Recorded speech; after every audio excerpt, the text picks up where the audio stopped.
We're now joined by Jeffrey Heller, who is one of America's top architects, and his firm, Heller Manus, is based here in San Francisco. And welcome to the program. Pleased to have you. I went to your website as just overwhelmed by the kinds of projects and number of projects you've been doing here in San Francisco. Thanks, Art. Just means I'm getting older. No, but it's amazing. And now your work is increasingly drawn to outside the country. I mean, how does that happen? How do you confront the language barriers, the local restrictions, and so on? That? Well, actually, the international work, I started doing that in the 1980s, and I stopped. I lost interest, but I went to Shanghai, and it sort of came back with a vengeance and a lot of enthusiasm.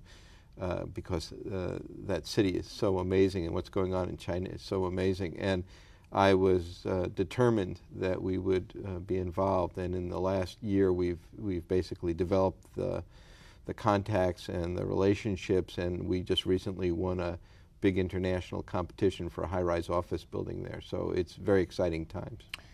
Now, people don't realize that you also have been an activist, a community leader in San Francisco on planning issues. I mean, this has been dear to your heart, through Spur especially. Yeah, it's for 30-some-odd years, yeah. So now, when you set up the planning restrictions and the ways of getting things done in Shanghai and the way you get things done in San Francisco, which changed over the years, this is just a new chapter, do you see any comparisons and contrasts that really are obvious? Well, if it's any measure for you, my first trip to Shanghai was so spectacular that in the middle of the night when I couldn't sleep, I was so excited. I emailed all my friends and business relationships who I'm close with here, which was daytime here, and basically said at the end of one of my emails, we are irrelevant compared to what's going on there. Shanghai is a city of about 20 million people. It is a place that has been designated by the government to be the commercial gateway of all of China to the world. They've just built a new deep water port, and just to show you what's going on, they've built in the last 12 years or so 2 Manhattans of high-rises, and they have a 1% vacancy in office. That's extraordinary. They built a bridge to their new deep water port, which will be the biggest in Asia, already is, 30 kilometers long, which is about 20 miles long, similar to what we're doing in the east span of the Bay Bridge. They built it in 2.5 years. Well, I'm glad you brought that up. I mean, the fact is that we had an image of San Francisco, especially in the eastern side of the city, to be very much like Vancouver. I mean, that was the model that I've seen from John King, who was on the program, and others. It was an interesting model, and it seems to have been stopped in its tracks. Is that your view, or was that just a pipe dream, or is that still a possibility for all that underutilized land on the eastern side? Well, actually... and would it be your vision? Yeah. San Francisco is an interesting place. It's always kind of got 2 pieces of the pole going. And from a planning standpoint, the Vancouver model, if you will, is a pretty good one for the eastern part, the northeast part of San Francisco. We're very land poor, and by going high density around our major transit hubs, we create the urban center that relieves development pressure from the neighborhoods and hopefully reduces traffic, because people who work here also then are encouraged to live here. And so it's all good stuff. And from a planning standpoint, it's quite good. I think the city's in a very exciting place on that. From a political standpoint, it's always a problem here, and it's probably a worse problem than it used to be. And by that I mean that the planning process is more and more encumbered every year, so it becomes extremely difficult to realize these visions.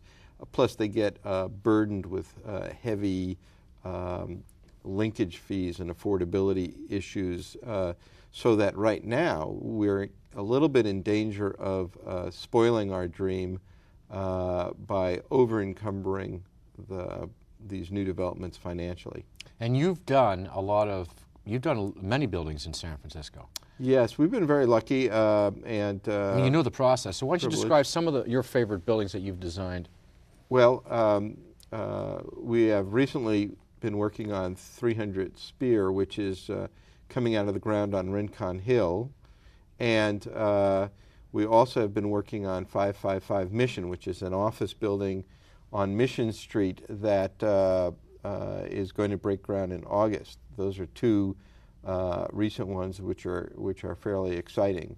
One building which is pretty well known in town recently has been the Vitale Hotel down on the Muni Yard near the Ferry Building. It's an extremely popular hotel. Occupancy rate's very high. It got a national reputation almost immediately. So, I mean, you just described one of your projects being on Rincon Hill. I mean, it's being built, and there's a couple of towers being built there. So, I mean, it's a very big hole right now. It's a big hole right now. But the idea, are you saying that the idea of building 10 to 15,000 new units in that part of town is dead for now? No, it's not dead. In fact, the fact that we're building these is kind of proof that it's the right thing to be doing. And recently, we did the Metropolitan, which is at the Folsom and First, where the road goes up to the Bay Bridge, a few years ago, and that sold out very well. And I think that the 300 Spear project is going to sell out very well and very quickly. And one of the reasons I can tell that is that a lot of the people I know in the real estate industry have been contacting me and us about that project because they want to buy units there. So the activity on that's been quite exciting. The problem right now is that the financial burdens on these new projects is putting a little bit into doubt the future part. One Rincon Hill is going to get built, and then after that, that's the one at the top of the hill, the tall one at the top of the hill. And after that, it remains to be seen how many of these projects are going to stall.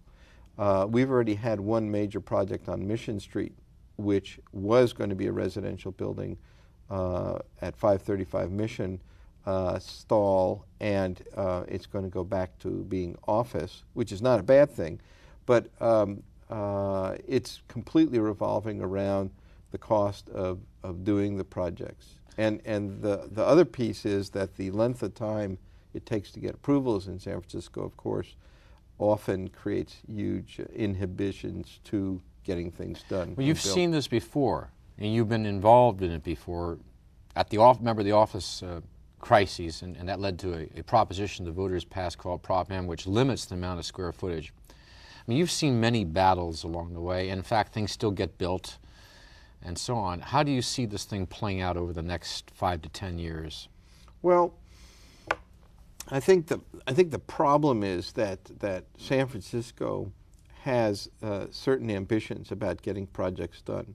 For example, we want to do Piers 3032 as a cruise terminal. We want to do the Trans-Bay area, and there's been all the articles recently on the high-rises, and to a great extent I support that, and I'm really glad the planning department with Dean Macris has gotten involved recently, because I think that'll make it much more The Trans-Bay exciting. Terminal project. Yeah. And that whole development idea. There's one part I can tell you is a problem, but what happens in San Francisco is the development approvals process takes so long that we get out of a good economic cycle by the time they all get approved. Yes. And they get into a bad economic cycle. And I have seen personally buildings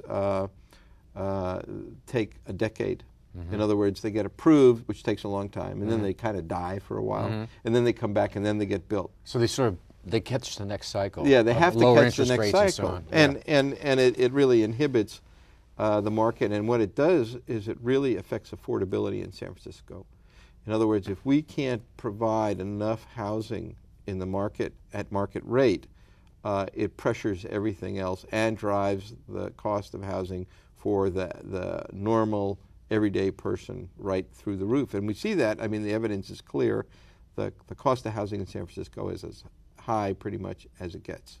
You mean because those who might be buying market rate housing are renting, for example? They can't get the product. So the demand outstrips the supply, and Right. now the demand is softening a bit, but not so much that housing prices haven't continued to increase. Mm-hmm. Let's go back to at your website. You say you don't have a signature design, concept, feature, materials, whatever. What is it that makes what would you think people would say about your buildings that characterize your building? Our core philosophy is to do contemporary buildings that fit into the context of where they're built. And because of that, the client and the neighborhood and the area and everything about the specific project, for us, very strongly affect the project. There are other architects, very well-known architects around the world, who have signature styles, and they come in and they will drop a building and you know it's their building. Mm-hmm. And it could be, in my view, built anywhere. And we don't do that. We build buildings that fit the urban fabric, and probably that's one of the reasons why we're so successful in this city. When you go to a city like Shanghai, where the entire skyline is being redefined, and you have pretty much, there's not a community you can match, what do you do then? Where does your imagination go? Where did your imagination go? What entered into the design of that building? That tower. Yeah, that project for us is really exciting because there is a kind of an open sky view of the world there, mm-hmm. and so we were able to do an extremely dramatic tower that takes advantage of a wonderful view down the Hangpao River, looking at the skyline of Shanghai, and the geometry of the building is defined by that view. So it was terrific. On the other hand, nobody should be mistaken. They're very sophisticated planners. And because of that, the city is a really high-quality place to be. And the site we had restricted the dimensions of the tower horizontally, like we do here. Mm-hmm. And so it enabled us to do a very tall, very slender tower.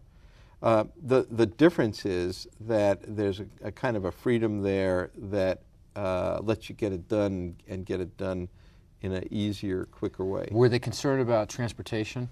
In other words, what you were going to generate, what the other buildings would generate. Are they at that level? Yes, it's every day. I've been there 4 times so far, and every day surprises me, and every experience surprises me. Not only are they interested in all those things, but they are very energy conscious now.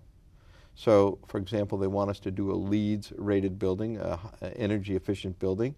So we're going to do a certified LEED rated office building, which is even a higher standard than what is asked for here in San Francisco, which is quite demanding. That's just beginning here in the United States on a serious level. I know. And so every time I go, you're surprised again. How fast it's happening. It happens fast, and it happens thoughtfully. Then I guess as an architect, that might be almost like dreamland. It comes close. It's a little more chaotic than that, but it comes pretty close. I think that if I was going to put a difference on the spirit there versus the spirit here, there's a spirit of caring and yet energy and enthusiasm. There's a spirit of caring here, but there's also a huge spirit of obstructionism that occurs in San Francisco that just pulls everything back and makes it harder. Jeffrey Heller, thank you for being with us. You're welcome. Thank you for joining us. We'll see you next time. Visit our website at www.sfunscripted.com.